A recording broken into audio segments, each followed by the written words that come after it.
Chapter 44. Elizabeth had settled it that Mr. Darcy would bring his sister to visit her the very day after her reaching Pemberley, and was consequently resolved not to be out of sight of the inn the whole of that morning. But her conclusion was false, for on the very morning after their arrival at Lambton these visitors came. They had been walking about the place with some of their new friends, and were just returning to the inn to dress themselves for dining with the same family, when the sound of a carriage drew them to the window, and they saw a gentleman and a lady in a curricle driving up the street. Elizabeth, immediately recognizing the livery, guessed what it meant, and imparted no small degree of her surprise to her relations by acquainting them with the honour which she expected. Her uncle and aunt were all amazement, and the embarrassment of her manner as she spoke, joined to the circumstance itself, and many of the circumstances of the preceding day, opened to them a new idea on the business. Nothing had ever suggested it before, but they felt that there was no other way of accounting for such attentions from such a quarter than by supposing a partiality for their niece. While these newly born notions were passing in their heads, the perturbation of Elizabeth's feelings was at every moment increasing. She was quite amazed at her own discomposure, but amongst other causes of disquiet, she dreaded lest the partiality of the brother should have said too much in her favour, and more than commonly anxious to please, she naturally suspected that every power of pleasing would fail her. She retreated from the window, fearful of being seen, and as she walked up and down the room, endeavouring to compose herself, saw such looks of inquiring surprise in her uncle and aunt as made everything worse.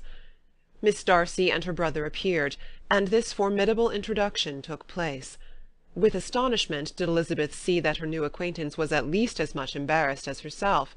Since her being at Lambton, she had heard that Miss Darcy was exceedingly proud, but the observation of a very few minutes convinced her that she was only exceedingly shy.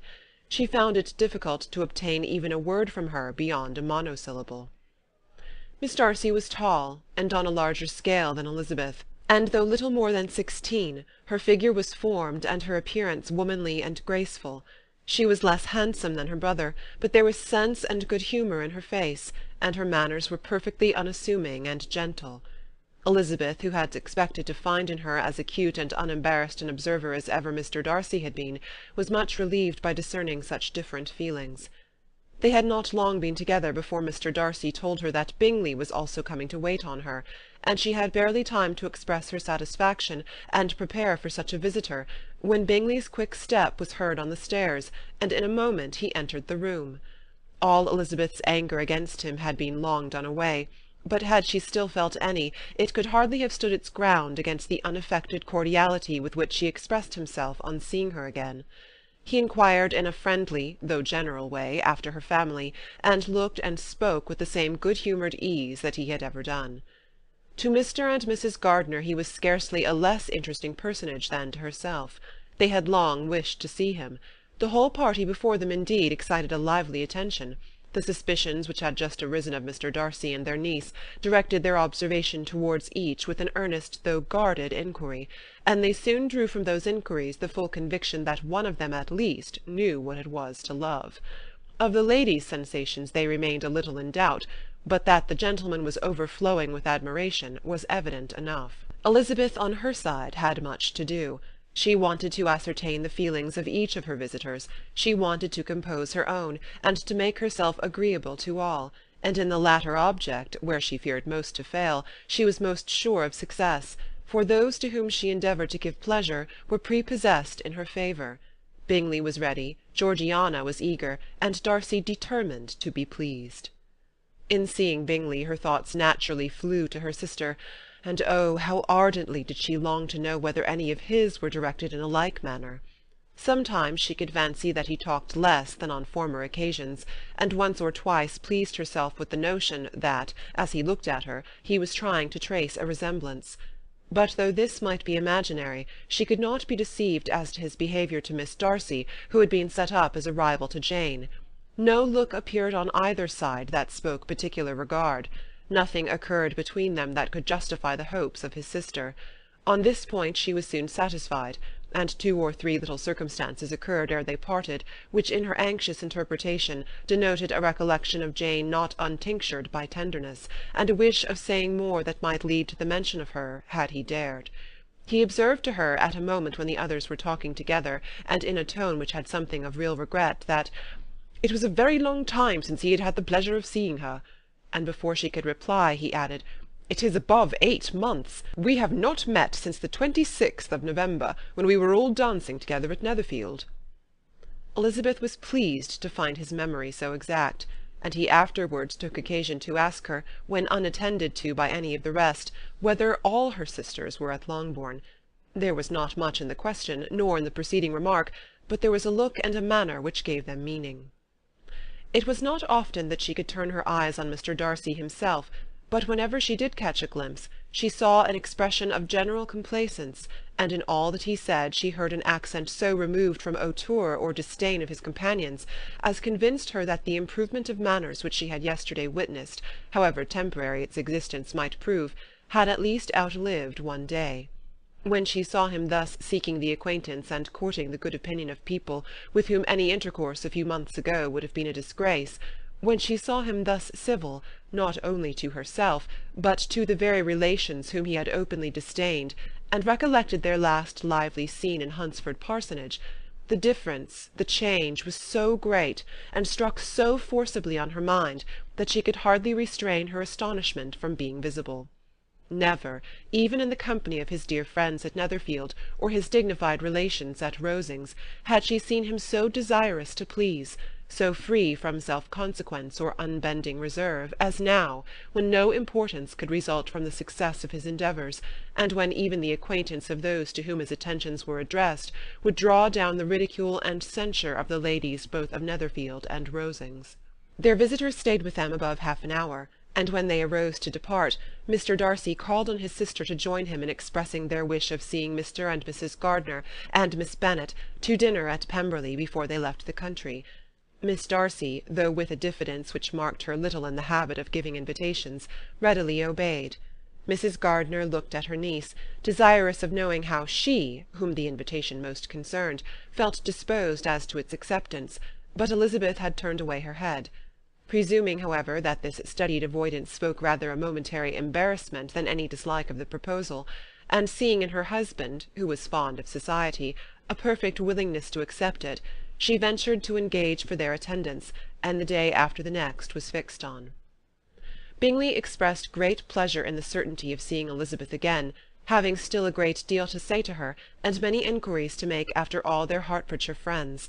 Elizabeth, construing all this into a wish of hearing her speak of her sister, was pleased, and on this account, as well as some others, found herself, when their visitors left them, capable of considering the last half-hour with some satisfaction, though while it was passing, the enjoyment of it had been little.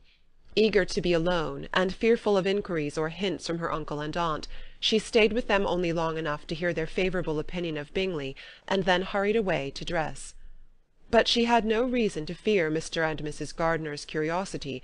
It was not their wish to force her communication. It was evident that she was much better acquainted with Mr. Darcy than they had before any idea of. It was evident that he was very much in love with her. They saw much to interest, but nothing to justify inquiry. Of Mr. Darcy it was now a matter of anxiety to think well, and as far as their acquaintance reached, there was no fault to find. They could not be untouched by his politeness, and had they drawn his character from their own feelings and his servant's report, without any reference to any other account, the circle in Hertfordshire to which he was known would not have recognized it for Mr. Darcy. There was now an interest, however, in believing the housekeeper, and they soon became sensible that the authority of a servant who had known him since he was 4 years old, and whose own manners indicated respectability, was not to be hastily rejected. Neither had anything occurred in the intelligence of their Lambton friends that could materially lessen its weight. They had nothing to accuse him of but pride.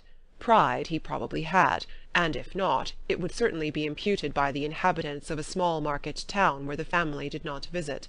It was acknowledged, however, that he was a liberal man, and did much good among the poor. With respect to Wickham, the travellers soon found that he was not held there in much estimation, for though the chief of his concerns with the son of his patron were imperfectly understood, it was yet a well-known fact that, on his quitting Derbyshire, he had left many debts behind him, which Mr. Darcy had afterwards discharged. As for Elizabeth, Her thoughts were at Pemberley this evening more than the last, and the evening, though as it passed it seemed long, was not long enough to determine her feelings towards one in that mansion, and she lay awake 2 whole hours endeavouring to make them out. She certainly did not hate them. No, hatred had vanished long ago, and she had almost as long been ashamed of ever feeling a dislike against him that could be so called. The respect created by the conviction of his valuable qualities, though at first unwillingly admitted, had for some time ceased to be repugnant to her feeling, and it was now heightened into somewhat of a friendlier nature by the testimony so highly in his favour, and bringing forward his disposition in so amiable a light, which yesterday had produced. But above all, above respect and esteem, there was a motive within her of goodwill which could not be overlooked. It was gratitude. Gratitude not merely for having once loved her, but for loving her still well enough to forgive all the petulance and acrimony of her manner in rejecting him, and all the unjust accusations accompanying her rejection. He, who, she had been persuaded, would avoid her as his greatest enemy, seemed on this accidental meeting most eager to preserve the acquaintance, and without any indelicate display of regard, or any peculiarity of manner, where their 2 selves only were concerned, was soliciting the good opinion of her friends, and bent on making her known to his sister.